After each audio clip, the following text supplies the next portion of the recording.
A notorious bandit leader, Kachala Baleri, and some of his deputies terrorizing the Northwest were seen brandishing new Naira notes in a viral video claiming that he had enough of the new Naira notes. Why, why actually we are lamenting scarcity of funds, these jungle monsters appear to be the big boys, BKO. Yes, that is what it is. We we have not done enough to defeat banditry in our country, and we are seeing signs that the more we give these guys the opportunity to show their strengths, the happier they are to take their chance. It also shows that as much as we think that by changing our currency, we can deal a decisive blow on banditry, the evidence points to the contrary. If you have so much money, if you have so much influence, it looks very likely that you will be able to find people in the banks who will make money available to you. That is what we are seeing. Because if he boasted that the attempt to defeat banditry using by redesigning the currency has already failed. That is what he's telling us. The bandits are people who have so much money. They are millionaires in their own right. And for this reason, you should expect that they would be able to lay their hands on a sizable portion of the new notes, because they have the funds to bribe bank staff.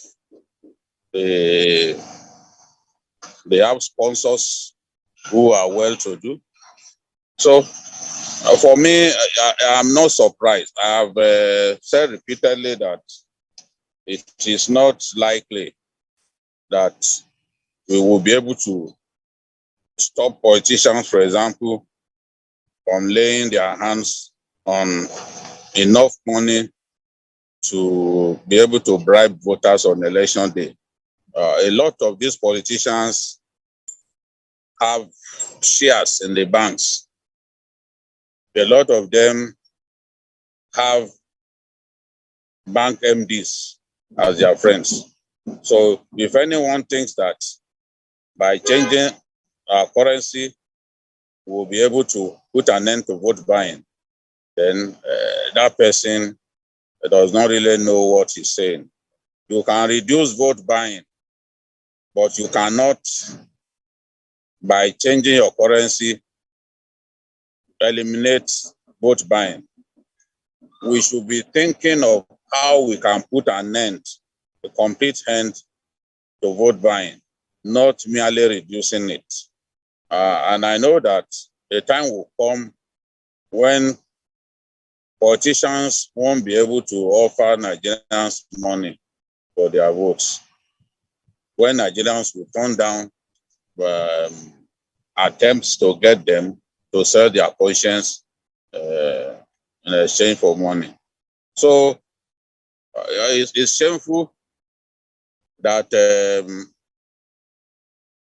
new Naira notes that many Nigerians have not been able to lay their hands upon, despite the fact that some of them are sleeping even at ATM points, at ATM galleries.